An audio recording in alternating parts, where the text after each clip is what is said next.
Good evening, Dave. Do you mind if I ask you a personal question? Hello Dave. Bonjour Pierre. Ma première question. Ouais. Quel est ton plus ancien souvenir? Plus ancien souvenir, je l'ai, c'est l'ouverture d'un Kinder Surprise. Waouh. T'avais quel âge? Je devais avoir 3 ans peut-être. Ouais, c'est en général le début du Ouais, premier c'est ça, souvenir. 3 ans. C'était un petit chien rouge et noir que je crois que j'avais fait construire à mon frère parce que c'était trop dur pour moi d'assembler 2 pattes et 2 pattes. À 3 ans, tout est difficile. Hein. Donc lié à l'objet et aussi au goût, j'imagine. Bah, d'où ma passion pour les Kinder Surprise encore maintenant. Hein. Le principal trait de ton caractère, c'est quoi? Je pense calme. Mais qu'est-ce qui te fait sortir de tes gonds? Alors souvent, j'essaie d'éviter d'arriver à ce niveau-là. Mais j'essaye, en tout cas, des quelques souvenirs que j'ai, même au collège ou quoi, quand bah, forcément, il y a des petites embrouilles de gamins, c'était souvent en faisant des vannes, quoi. C'était souvent à la porte de sortie, en fait. Par l'humour. Ouais. Ça désamorce. Ouais, exactement. L'humour est important pour toi. Bah ouais, c'était... ça a toujours été, en fait... on se croche le psy, là, par contre. Je vais me retourner, hein, non, mais ça a toujours été la manière un peu facile de... en classe, t'as pas la réponse, tu fais une vanne, ça désamorce, plus personne n'y pense, il y a que la prof des fois qui insiste, et encore des fois. Souvent, moi, ce que j'essayais de faire, par exemple, en classe, c'était de faire des vannes qui faisaient aussi rire les profs, comme ça mettait tout le monde complice, et justement, il n'y avait pas de malaise par rapport à... Ouais, c'est... Un humour qui va pas exclure. Ouais, c'est ça. Mais pas un clan contre un autre. Ouais, c'était pas... J'avais pas envie de faire le rebelle avec ça, quoi. Donc, en général, j'essayais de faire marrer aussi les profs, et du coup, m'en sortir un peu comme ça, si j'avais pas la réponse. Qu'est-ce qui te faisait rire enfant? Un peu les déguisements, les trucs comme ça, mais ado, moi j'ai commencé à découvrir la scène via les DVD, hein, tout ça, mais enfin les cassettes encore à l'époque. Et après, ce qui m'a fait rire pendant très longtemps, c'était les Nous c'est nous, la bande de Jean Dujardin qui faisait des petites émissions sur France 2 en deuxième partie de soirée que j'avais pas le droit de regarder parce que c'était trop tard, donc j'enregistrais et puis je les regardais le lendemain et je les regardais encore. Il y a un été, j'ai regardé tous les jours. Il y avait 4-5 émissions et je regardais en boucle tous les soirs une émission différente. Ça m'a un peu formé, essayé d'écrire. Je commençais déjà à essayer d'écrire, etc. Donc c'est un peu le début, quoi. J'ai des vidéos comme ça que j'ai enregistrées, mais c'était un peu plus ancien. Ouais. C'était l'émission des nuls. Bah ouais, c'est pareil. Les nuls, j'ai moins connu parce que c'est un tout petit peu plus vieux. Mais même les inconnus, j'ai connu les inconnus, mais pas dans leur moment de gloire, en fait. Ça, un petit peu après, quand il y avait les best-of, etc. Quelle est ta principale qualité? L'autonomie. J'ai toujours aimé, en fait, les artistes qui faisaient tout eux-mêmes. J'ai toujours été un peu passionné par, que ce soit dans n'importe quel domaine, dans la musique, dans l'humour, dans n'importe quoi, dans le sport, ceux qui se sont faits un peu tout seuls et qui ont pas eu besoin d'une équipe autour d'eux pour faire des choses. Et voilà. Et souvent, même quand je regarde des reportages, etc., je me rends compte que ces gens-là, c'est ceux qui m'inspirent le plus. C'est important. Est-ce que tu sens qu'il y a un moment où, par rapport aux propositions qu'on t'a faites, tu aurais pu justement être dans un système et que ce système aurait pu commencer à te manger? En télé, parce que justement, il n'y a pas du tout ce côté autonome en télé. C'est t'es un pion parmi d'autres. Ou après, si t'es bon, il y a pas de souci. Mais moi, j'ai fait une demande de carrière où déjà t'es jugé, ce qui est un peu compliqué pour un humoriste. Et en plus, c'est 3 minutes. Et après, tu sais pas ce qui se passe sur ces 3 minutes, ce qu'on va couper. Moi, j'ai eu beaucoup de choses comme ça parce qu'en demande de carrière, il y avait une partie de sketch que ça, en général, ils coupaient pas. Et encore, ils pouvaient couper. Moi, ils me l'ont pas fait, mais ils pouvaient couper s'il y avait une vanne un peu trop... Qui n'était pas politiquement correcte. Exactement. Et après, il y avait aussi la partie jury, où on répondait au jury. Et là, des fois, pour des soucis de temps, ils coupaient des choses, mais qui étaient importantes pour moi, parce que je m'étais un peu défendu, etc. Donc, tu fais ton passage, ça dure 7 minutes, 8 minutes, et après, t'attends, et tu vois ce qui tombe à la télé, et tu sais pas ce qui va passer à la télé exactement. T'es déçu, t'es frustré, donc c'est un peu ça où j'ai fait une demande de carrière pendant 6 passages, 6 semaines en gros. Et après, je me suis dit, faut pas que je m'enferme là-dedans, quoi. J'ai commencé la scène en 2011, vraiment en toute fin 2011, en débutant. Je suis monté 5 minutes dans mon école de commerce en première partie de Baptiste Le Caplin. J'ai enchaîné quelques scènes comme ça pendant plus d'un an. Au bout d'un an, j'ai un spectacle à peu près très débutant, mais un petit truc au moins à montrer à des gens de 45 minutes, 50 minutes. Donc, j'avais de quoi maintenant inviter des gens et dire venez voir mon spectacle et puis parlez-en, etc. Donc j'avais de quoi commencer un petit truc. Et j'ai fait une vidéo qui s'appelait Rond parler d'un PowerPoint. où je larguais ma copine avec un PowerPoint pendant un petit repas romantique. Et, et cette vidéo a fait beaucoup trop de vues par rapport à ce que je pensais. Je pensais faire 50 000 vues, que ça fasse son bouche à oreille et que ça m'aide un peu, et ça a fait 1 million de vues. Et le bar où je jouais gratuitement était blindé, et du coup ma carrière s'est professionnalisée un peu comme ça. Après j'ai essayé de faire des vidéos, mais forcément j'avais pas une communauté, j'avais juste fait un buzz et j'avais pas de communauté, donc les vidéos marchaient un peu moins bien. Et puis j'en ai fait 3-4 et je me rendais compte que soit je devais y passer plus de temps et je travaillais encore à côté, soit je faisais pas ça, donc j'ai essayé un peu la télé en arrêtant de... Quand j'ai arrêté de bosser, j'ai commencé la télé. Au bout de 6 passages, donc un 2 ans de carrière, je prenais pas plus de plaisir que ça. Et en septembre, je me suis dit, bon, ça y est, maintenant je lance ma chaîne, je fais mes vidéos de mon côté, puis on verra bien.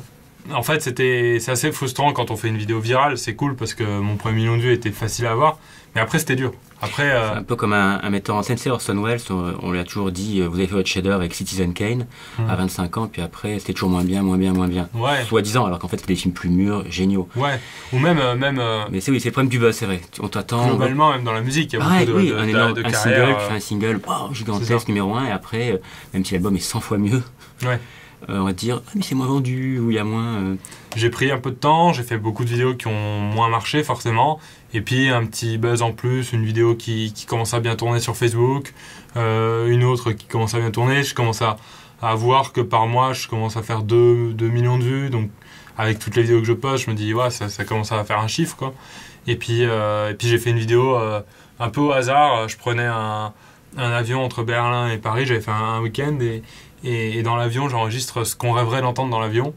En fait, en attendant l'avion, j'ai écrit une annonce de pilote de rêve qui dirait, au lieu de rentrer, j'imaginais un truc Paris-Lille ou je sais pas quoi, n'importe quoi, mais au lieu d'aller à Lille, on va détourner l'avion, on va aller à Hawaï, et à partir de là, tout le trajet de rêve avec un concert des Daft Punk pendant le trajet, des serveuses en maillot de bain, etc.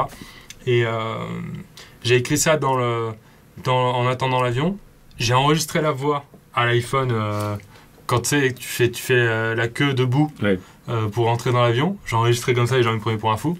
Du coup, j'avais la voix dans mon casque et j'ai enregistré avec ma caméra en tenant comme ça un peu en selfie. Après, je refais le son propre chez moi pour que ce soit plus nickel.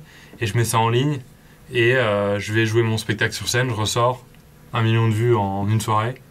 Et je me dis, ok, c'est cool. Ça, et là, ça va faire partir un peu le truc et voilà. Quel est ton plus gros défaut ? Là, c'était que la question, quelle est ta plus grosse qualité, tout ce qu'on a parlé. Mais oui, mais après, on a dérivé. Mon plus gros défaut, je pense l'impatience. Ouais. Pas très patient. J'aime bien. C'est pour ça aussi qu'il y a eu ce côté. Là, je viens d'annoncer que j'ai arrêté les vidéos tous les jours et que j'en faisais un peu moins, mais c'était ce côté-là aussi ouais, j'ai plein d'idées, il faut que je les mette vite. Faut que je les rende vite publiques, ouais, faut qu'elles sortent vite. Hier, j'ai un fichier où je note toutes mes idées de vidéos. Je me suis dit, ouais, j'ai de quoi en faire pour 1 an, là, des vidéos.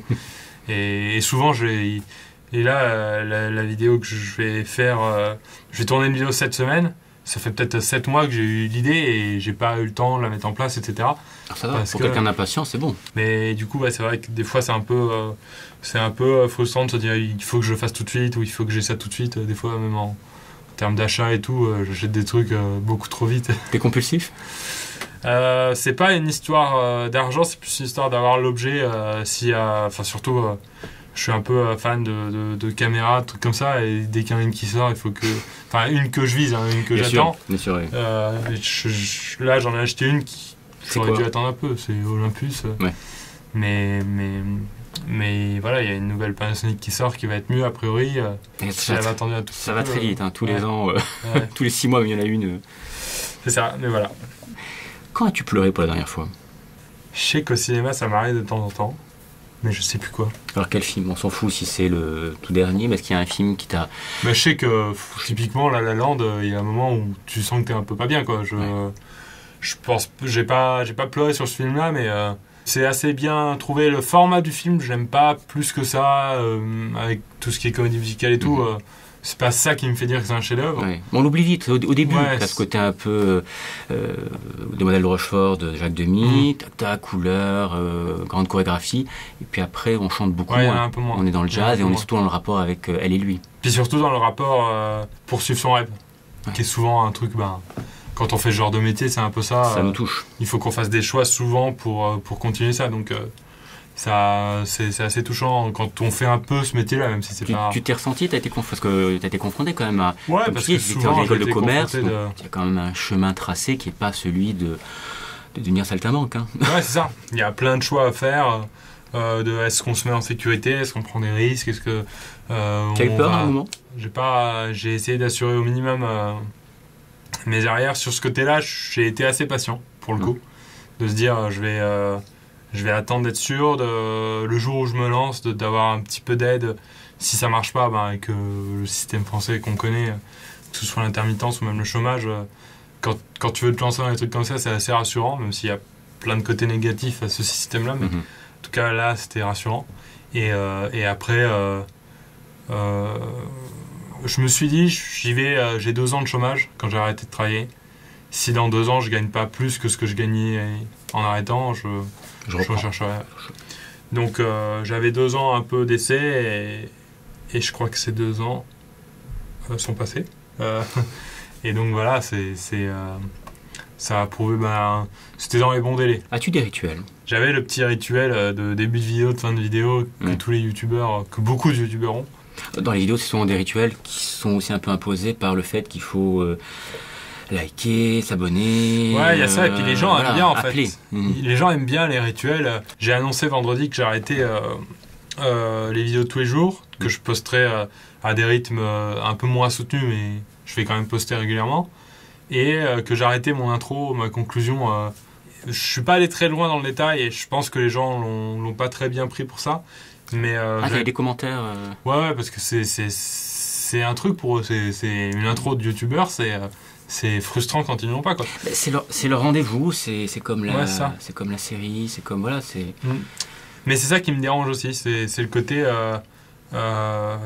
tu me regardes, tu m'attends là et tu m'attends là, ouais. Pour ce truc là en fait qui au fond n'est qu'une phrase c'est répétée, très anodin et moi ça me correspond pas plus que ça. Je suis vraiment quelqu'un qui a pas de rituel, qui déteste avoir des habitudes un peu comme ça faciles. Et il y a plein de vidéos où je me disais ce serait quand même plus cool si je commençais par une phrase forte, une vanne ou même une phrase qui envoie tout de suite la dimension de la vidéo, au lieu de commencer par une intro toujours la même, quoi. C'est amusant parce que tu vois, sur internet on est quand même très libre du format, libre de plein de choses. Et j'ai remarqué qu'au fond le public, qui est en plus assez jeune, friand de ce genre de vidéos, dès qu'il y a le moindre petit changement, peut être furax. Ouais, c'est fou. C'est une bonne analyse. Ouais. C'est ça qui est frustrant par peut rapport être très conservateur au fond. Ouais. C'est quoi pour toi la journée idéale? Réussir à se lever tôt, c'est rare. T'es un gros dormeur ou alors tu es plus décalé? Je suis décalé un peu, ouais. Je me suis un peu décalé avec ce rythme de vidéo toujours, parce que du coup, tous les jours, je me décalais d'une demi-heure pour finir la vidéo, et puis en fin de semaine, ça finissait à 2-3 heures du mat. Mais une journée idéale qui est pas du tout ce que je fais, mais quand je le fais, j'aime bien, c'est se lever tôt, faire un peu de sport en extérieur quand il fait beau, manger bien, et après faire une vidéo. T'as mis au début quand même toute la vie saine, le côté je me lève tôt, je fais du sport, je mange sainement. Souvent ça m'arrive quand je pars à l'ouest du monde, donc aux États-Unis, ou même mon frère vit en Argentine, donc quand je vais chez lui, on se lève tôt parce qu'on a le décalage horaire et c'est des super journées en fait. Avant j'avais tendance à vouloir écrire le soir et je me rendais compte que c'était mauvais, que le lendemain tu te réveilles. D'ailleurs c'est Orelsan, je crois qu'il en parle dans une chanson. Imagine que dans ta journée idéale, parfaite, à midi, tu puisses inviter la personne que tu souhaites.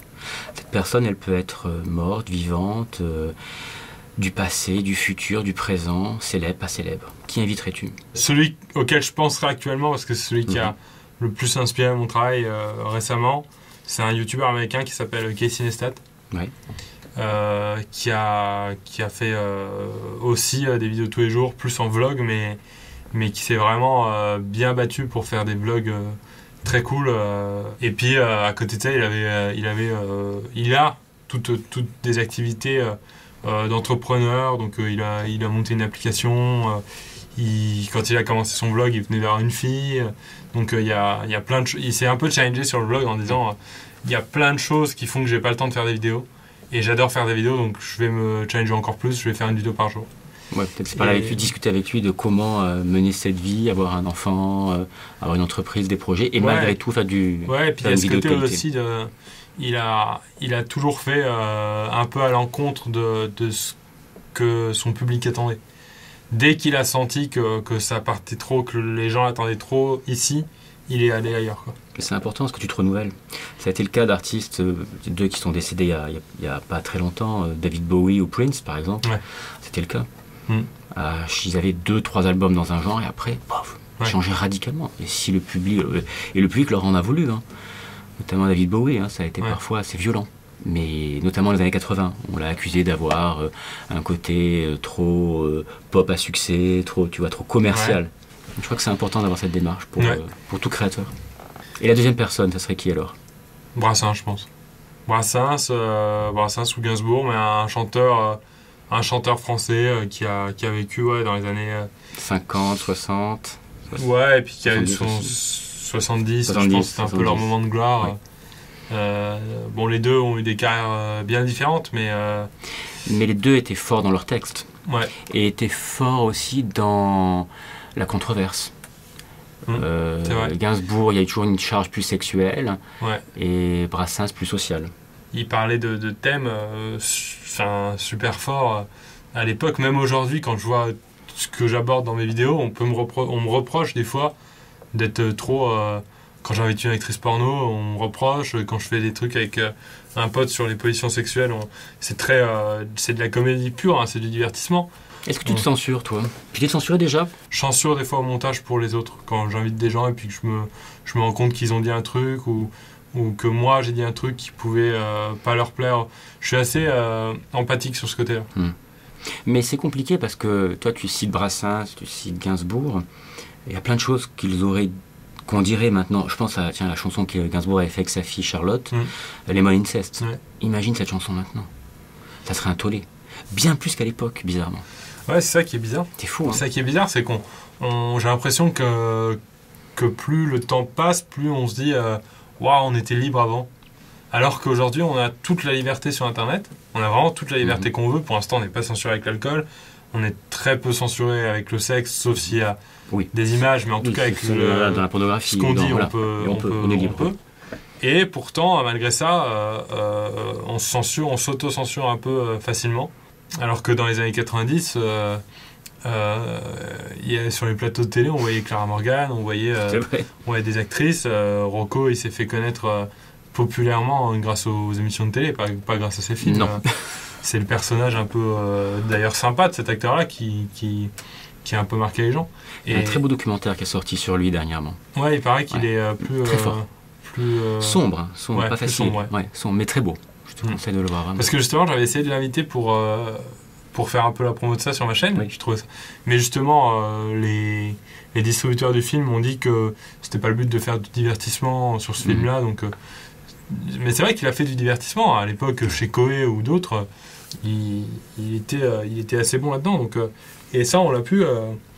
Et moi, pour en parler aux deux actrices que j'ai invitées sur ma chaîne, elles disent qu'il n'y a plus aucun média qui nous invite, un peu en radio de temps en temps, mais sinon, les portes se sont fermées. C'était très cloisonné, très aseptisé. Quel a été ton plus grand moment de solitude? Sur scène. Sur scène? Ouais. Sur scène, c'était en Lorraine. Il y avait, c'était dans c'est un casino qui m'invitait avec un autre pote humoriste et on était payé pour faire une demi-heure chacun. C'est ce qu'on appelle les shows privés, qui est très courant quand on fait de la scène. C'est soit on a des shows publics, on a notre public qui vient, soit on a des shows privés, on est payé pour la prestation et peu importe ce qu'il y a dans la salle, on joue. C'est souvent dur, mais c'est souvent ce qui nous fait gagner notre vie au début. Bien sûr. Et ce qui nous permet de financer les shows publics après. Et il y en a un truc qui était très particulier, c'était en Lorraine, donc mes parents sont venus, et c'était dans un casino, il y avait 250 personnes, c'était les meilleurs clients du casino, Et en fait, les meilleurs clients du casino ont à peu près 80 ans de moyenne. Et c'était compliqué. Il y a un avant et un après ça, quoi.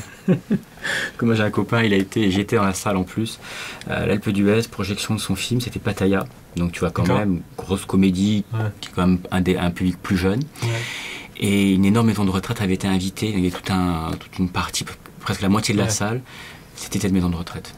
Des fois on a tendance à dire sur scène que si le public rigole pas, c'est pas de sa faute, mais c'est de la nôtre. Mais des fois quand même je me dis, le public... Non, il y a une adéquation là quand même. Là, c'était le cas.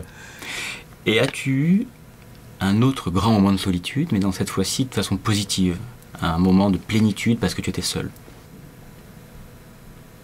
Il y a un moment que j'aime bien des fois, je tourne souvent dans la rue, donc j'ai ma caméra, il y a plein de monde autour, il y a beaucoup qui commencent à me reconnaître, mais à côté de ça, je suis tout seul en fait.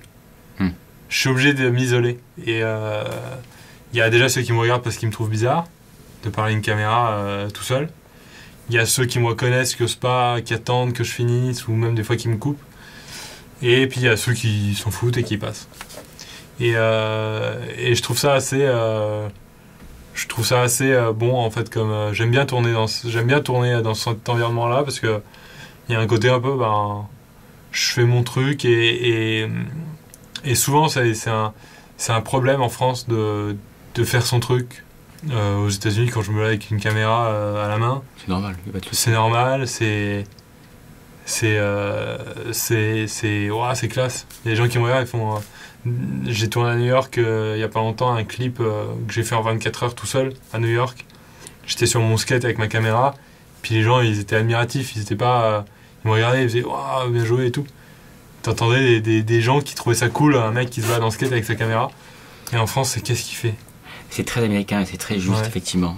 En France, tu l'as dit, qu'est-ce qu'il fait? Alors que là-bas, quoi que tu fasses, on voit que tu es entrepreneur, on voit que tu vas créer ton projet. Tu as ton projet et tu le mènes à bien et les gens ils aiment ça. Comment aimerais-tu mourir? Sommeil. Tu vois, cette recherche du moyen, elle est là. Voilà. Elle est là, c'est que... Non, mais j'ai pas envie de souffrir, j'ai pas envie de mourir en héros, de mourir sur scène ou quoi. C'est des proches qui riaient pas mal de son cancer, mais qui avaient quand même une certaine pudeur à côté de ça. Ils voulaient pas je pense qu'il avait peur de la phase où ça se voyait. Et je sais pas si ça s'est vu, mais en tout cas, il a essayé de... Je sais pas s'il a une phase en fin de vie où ça se voyait qu'il avait cancer. Mais en tout cas, il avait envie de pas exhiber ça. Et pareil, Brassens aussi, avant de mourir... et qu'on ait cette image, qu'on garde cette image dans le cas de lui. Tout à fait. Qu'on garde cette image, ou même qu'on le paye, ou qu'on le plaigne de son vivant. Qu'on le plaigne de se faire, oui, je comprends. Donc ça m'intéresse pas trop. Dans cette même question, j'allais dire, y a-t-il des choses que tu vas à tout prix aboutir avant de mourir, que tu n'as pas encore fait? Il y a des voyages que j'ai envie de faire. Je suis vraiment pas beaucoup allé à l'est d'où je suis en ce moment. Souvent quand je pars, c'est plutôt de l'autre côté. Je suis allé une fois en Thaïlande, mais à côté de ça, il me reste encore toute une partie du monde à voir. Et puis même faire un an ailleurs où tu fais rien à voir, où tu fais des choses qui n'ont rien à voir, où tu oublies tout ce que tu as fait le reste de ta vie. Il y a plein de choses que j'ai envie de faire. Je vais te laisser seul. Ah. Tu as le temps que tu veux. Okay. Ça peut être 5 secondes, 1 minute, 2 minutes, pour transmettre ton dernier message translunaire.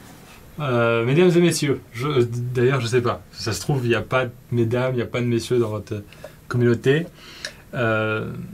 Si vous voyez cette vidéo, sachez que nous, on arrivait à un point où on avait cet objet qui permettait de se parler entre nous sans être au même endroit, qui permettait de regarder des choses sans avoir ces personnes en face de nous et essayer de faire mieux. Ça va être balèze, mais essayez de faire mieux. Si tu es arrivé jusqu'ici et que tu en veux encore, clique ici en bas à droite. Et si tu veux voir ma prochaine vidéo, abonne-toi à ma chaîne en cliquant ici sur la gauche.